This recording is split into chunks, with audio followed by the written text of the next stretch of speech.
امیرالمومنین هر روز صبح خطبه میخوند تو مسجد. هر روز صبح یکی از شیعیان حضرت خونش نزدیک مسجد بود. میگه سردرد داشتم و تب و لرز و نمازم و خونه خوندم، اومدم بخوابم، هرچی قرط زدم حالا به تعبیر من دلم نیامد آقا الان نمازش تموم بشه خطبه میخونه.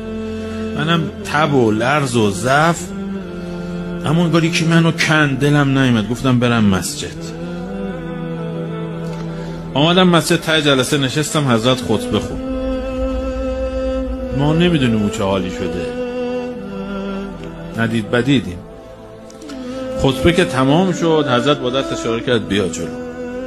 میگه اومدم جلو، عرض کردم آقا من خیلی سردرد داشتم، تب و لرز داشتم و حضرت زحماتی من تو رو آوردم. این بیچاره مثل من بود، گیج بود. گفت آقا یعنی شما به اطراف مسجد اشراف داری؟ فرمود من به شرق